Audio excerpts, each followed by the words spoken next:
Hey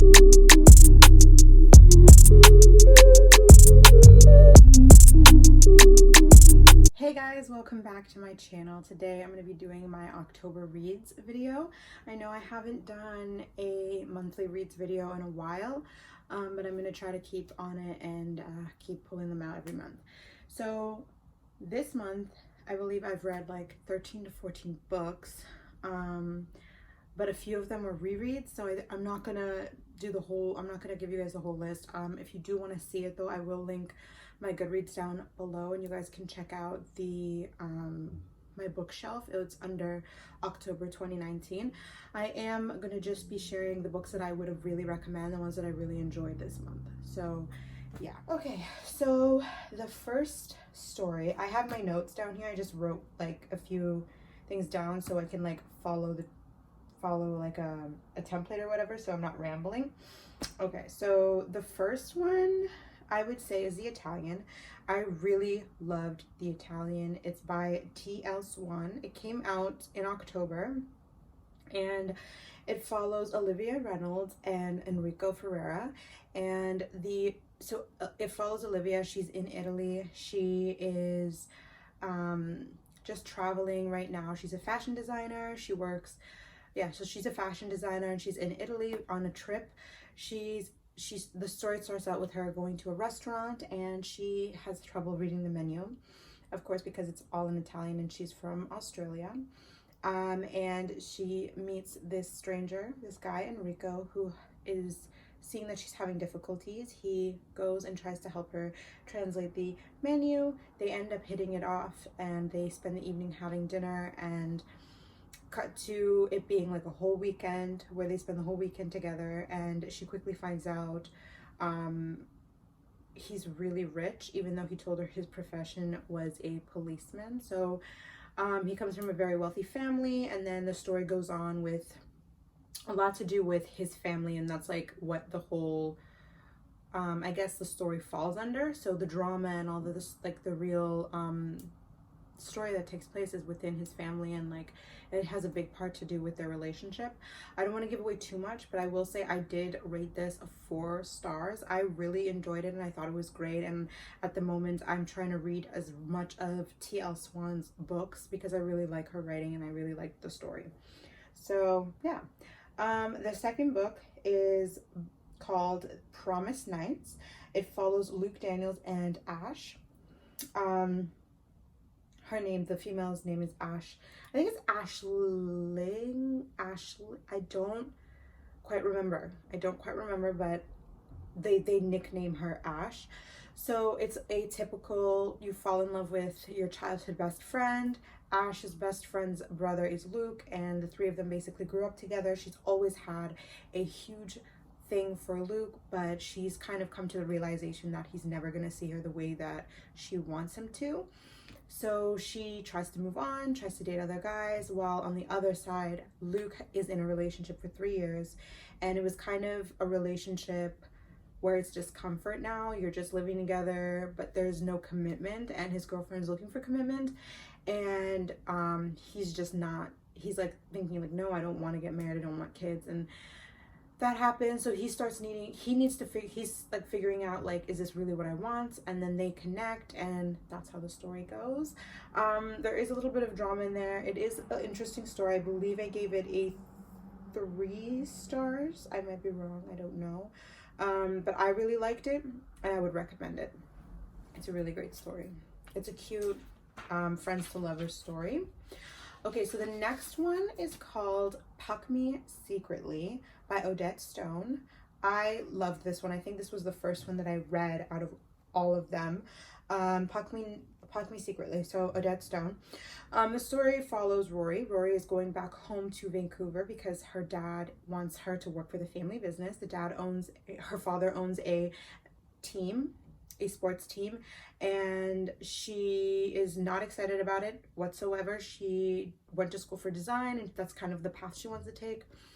She's not happy about it. Her dad is kind of forcing her into it, but it's happening. So she's going back. She doesn't like flying, so she's flying home to Vancouver, and she ends up meeting Max on the plane, and he's a stranger. She ends up, the plane is, you know, gets some turbulence. There's going to be a crash. There's a crash that happens, and she ends up spilling a ton of secrets that she never intended to. She was just really afraid. And yeah, Max is very calm, cool, gets her through the flight, and kind of helps her through it. But yeah, the story is, and they kind of connect through that tragic experience. But they end up going their separate ways, and Rory ends up going working for her dad, and they end up connecting again, but I don't want to give too much away again. I really enjoyed this. I think I gave this a 4 stars. I really liked it. I thought it was very cute. Max himself goes through a few stuff that he has going on in his personal life that's interesting, and I just really like their relationship, and I like their dynamic and like the characters, so I would recommend this one too. So yeah, now the very last book that I loved out of all of these, this one's number 1, I would say. I don't know if anyone's read it, but I recommend this above all of these. Like, if you're gonna go pick one out of these that I recommended, I would recommend this one, The Kingmaker. I loved this one. It's by Kennedy Ryan. I really loved this story. This is my first time reading a Kennedy Ryan story, I believe, yeah. And it follows Lennox Hunter and Maxim Cade. Maxim and Lennox basically meet at a protest. So they meet at a protest. Lennox is a Native American girl, and she is very proud of her heritage and where she comes from. So basically Maxim, I'm gonna call him Max for short, but they meet at this protest. Maxim is actually very, you know, wealthy, comes from a very rich family, his dad.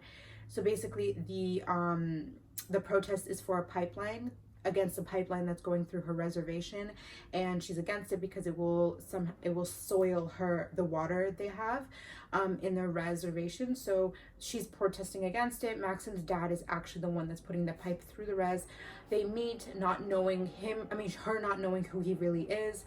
They kind of have these sparks, but nothing happens because she's 17 and underage, and he's in his early 20s, and so nothing can really happen. They separate for a few years, and then the second time they meet again, it's in Amsterdam, and they reconnect again. At this point, Lennox is older, Maxim is older, and I don't want to give away too much about what's happening with his family. They meet again, reconnect, but they, you know, realize that they both are now wanting to go on their separate, well, not separate ways, but they both know what they want to do, and I think they kind of realize that they have to separate to go that way, or something happens that makes them separate, and I don't want to give too much away, but they end up again reconnecting a few years later, and at this point Maxim is a billionaire in his own right, because he's so very much interested in the environment, and he makes his money through environmental stuff like making windmills, owning stuff like that. So he makes his own money that way, and Lennox goes into the world of politics and kind of helping her people find a voice, and she basically is what she does is I don't know how to describe it, but she helps candidates, like people that want to run for politics, like president or etc. Like kind of like if you've seen the TV show Scandal, like Olivia Pope, like what she does, she helps presidential candidates or any like that, help them get elected. So yeah, so that's kind of the vibe of the story. I found it really interesting, just kind of you know, the drama, there's a lot of emotions. I thought it was a really interesting story. It is a duet, so part 2 is coming out this month, I think the 13th, if I'm correct. I might be wrong, but I really love this story, and I would recommend this one over all of them. If you're having trouble choosing from this list, I would recommend this one the first. I really enjoyed it, and you're just kind of waiting for the next one to come. But yeah, those are the stories, or those are the books that I read this month, or the ones that I loved that I read this month, and I would recommend all of you guys to check it out. Again, you can check Goodreads, read the other comments, and see what other people are saying about it. That's the good thing about Goodreads. I'll link mine down below so you can check out my full list, like I said in the beginning of the video.